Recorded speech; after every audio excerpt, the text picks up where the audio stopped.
Hello friends, channel को like share and subscribe जरूर करें। स्टोरी है खुशबू की कीमत।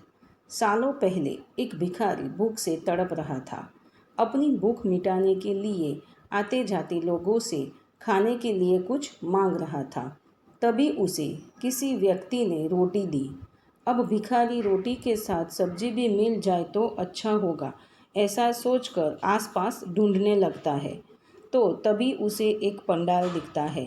वह पंडाल के पास पहुंचता है।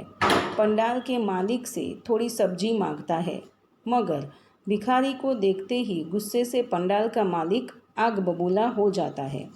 उसको धक्के मार मार के भगा देता है। लेकिन दुखी भिखारी किसी तरह मालिक की नज़रों से बचते हुए पंडाल में फिर से चला जाता है। उसे वहाँ पर कई तरह की स्वादिष्ट सब्जियाँ दिखती है। गर्मा गर्म सब्जियों से भाप उठ रही थी। वाह क्या बाफ थी! मुंह में पानी आ रहा था। उसके पास सूखी रोटी थी। भाप को देखकर भिखारी के मन में ख्याल आया कि रोटियां इस भाप के ऊपर रख दी जाए तो सब्जियों की खुशबू उनमें मिल जाएगी। फिर रोटी में भी सब्जी का स्वाद आ जाएगा और फिर सब्जी की ज़रूरत ही नहीं पड़ेगी।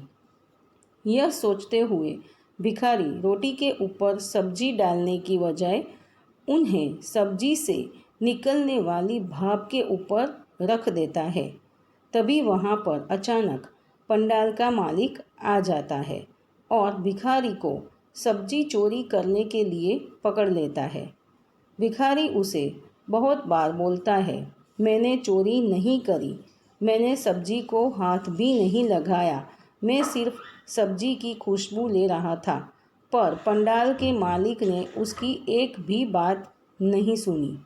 मालिक भिखारी को धमकाते हुए बोला, अगर तुमने खुशबू ही ली है तो तुम्हें वह खुशबू की भी कीमत चुकानी पड़ेगी। डरे हुए आवाज़ में भिखारी उस मालिक को कहता है, मेरे मालिक, मेरे पास कुछ भी नहीं है जिससे मैं खुशबू की कीमत चुका सकूं। तब पंडाल का मालिक उसे पकड़कर राजा के दरबार में लेकर जाता है। राजा पंडाल के मालिक और भिखारी की बातों को गौर से सुनता है।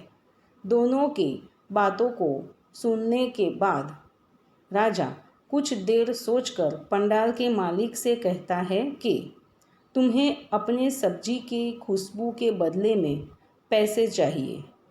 पंडाल का मालिक कहता है, जी हाँ हुजूर, ज़रूर चाहिए। फिर राजा पंडाल के मालिक से कहता है, ठीक है, तुम्हारे सब्जियों की खुशबू की कीमत मैं स्वयं दूंगा।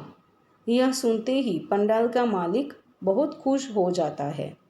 फिर राजा उसे बताते हैं, देखो, मैं तुम्हारी सब्जी की खुशबू की कीमत सिक्कों की खनक से अदा करूँगा। इतना कहते ही राजा अपने कुछ सिक्के निकालते हैं और दोनों हाथों में लेकर खनखनाने लगते हैं और फिर उन सिक्कों को दोबारा अपनी जेब में डाल देते हैं। यह सब देखकर पंडाल का मालिक बड़ा हैरान हो जाता है। उसे बहुत जोर का गुस्सा भी आ जाता है और वह बोलता है, यह क्या हो रहा है? राजा उसे जवाब देते हैं, तुम्हारी सब्जी की खुशबू इस भिखारी ने ली थी, इसी वजह से मैंने तुम्हें सिक्कों की खनक सुना दी। अगर इस भिखारी ने सब्जी ली होती तो मैं तुम्हें सिक्के ज़रूर देता, पर उसने खुशबू ली, इसीलिए मैंने तुम्हें खनखनाहट दी। राजा का जवाब सुनते ही पंडाल का मालिक आंखें झुकाकर वहाँ से 9-2-11 हो गया। भिखारी भी अब खुशी खुशी वहाँ से चला गया। बुद्धि और चतुराई से हर समस्याओं का हल निकाला जा सकता है, जैसे इस कहानी में राजा ने अपनी सूझबूझ और बुद्धि से उस पंडाल के मालिक के साथ किया।